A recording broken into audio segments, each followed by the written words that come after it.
ಆರೋಕೇತನಹಳ್ಳಿ ಸರ್ಕಾರಿ ಹಿರಿಯ ಪ್ರಾಥಮಿಕ ಪಾಠಶಾಲೆಯಲ್ಲಿ 80ನೇ ಸ್ವಾತಂತ್ರ್ಯ ದಿನಾಚರಣೆಯನ್ನ ಹಬ್ಬದ ಸಂಭ್ರಮದೊಂದಿಗೆ ಅರ್ಥಪೂರ್ಣವಾಗಿ ಆಚರಿಸಲಾಯಿತು. ಕಾರ್ಯಕ್ರಮದ ಮುಖ್ಯ ಅತಿಥಿಗಳು ಧ್ವಜಾರೋಹಣ ನೆರವೇರಿಸಿ ಸ್ವಾತಂತ್ರ್ಯ ದಿನಾಚರಣೆಯ ಶುಭಾಶಯಗಳನ್ನು ತಿಳಿಸಿದರು. ಇದೇ ವೇಳೆ ರಾಷ್ಟ್ರಪಿತ ಮಹಾತ್ಮ ಗಾಂಧೀಜಿ ಹಾಗೂ ಸಂವಿಧಾನ ಶಿಲ್ಪಿ ಡಾಕ್ಟರ್ ಬಿಆರ್ ಅಂಬೇಡ್ಕರ್ ಅವರ ಭಾವಚಿತ್ರಗಳಿಗೆ ಪುಷ್ಪನಮನ ಸಲ್ಲಿಸಿ ಗೌರವ ಅರ್ಪಿಸಲಾಯಿತು.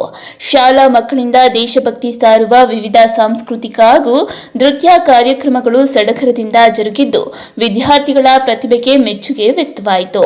ನಂತರ ಶಾಸಕ ಎಸ್ಆರ್ ವಿಶ್ವನಾಥ್ ಅವರ ವಿಶ್ವವಾಣಿ ಫೌಂಡೇಶನ್ ವತಿಯಿಂದ ಶಾಲಾ ಮಕ್ಕಳಿಗೆ ನೋಟ್ಬುಕ್ಗಳನ್ನು ವಿತರಿಸಲಾಯಿತು.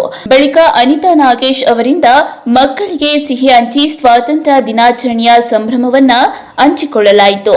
80ನೇ ಸ್ವಾತಂತ್ರ್ಯ ದಿನಾಚರಣೆ ಕಾರ್ಯಕ್ರಮದಲ್ಲಿ ಶ್ರೀಯುತ ನಾಗೇಶ್ ಅವರು ಎಸ್ಆರ್ ವಿಶ್ವನಾಥ್ ಸರ್ ಅವರ ಕಡೆಯಿಂದ ನಮ್ಮ ಶಾಲೆಯ ಎಲ್ಲ ಮಕ್ಕಳಿಗೆ ನೋಟ್ ಪುಸ್ತಕಗಳನ್ನು ವಿತರಿಸಿದ್ದಾರೆ ಮತ್ತು ಸಿಹಿ ವಿತರಣೆ ಮಾಡಿದ್ದಾರೆ. ಅವರಿಗೆ ನಮ್ಮ ಶಾಲೆಯ ಪರವಾಗಿ ನಮ್ಮ ಊರಿನ ಗ್ರಾಮಸ್ಥರ ಪರವಾಗಿ ತುಂಬ ಹೃದಯದ ಧನ್ಯವಾದಗಳು. ಈ ಸಂದರ್ಭದಲ್ಲಿ ಪುಟ್ಟಮ್ಮ, ಅನಿತಾ ನಾಗೇಶ್, ಗಂಗರಾಜ್, ಶಂಕರ್, ಬಸವರಾಜ್, ಜಗದೀಶ್, ನಾಗೇಶ್, ಹೇಮಾವತಿ ಸೇರಿದಂತೆ ಊರಿನ ಮುಖಂಡರು, ಶಾಲೆಯ ಶಿಕ್ಷಕ ವೃಂದ, ಪೋಷಕರು ಹಾಗೂ ವಿದ್ಯಾರ್ಥಿಗಳು ಉಪಸ್ಥಿತರಿದ್ದರು.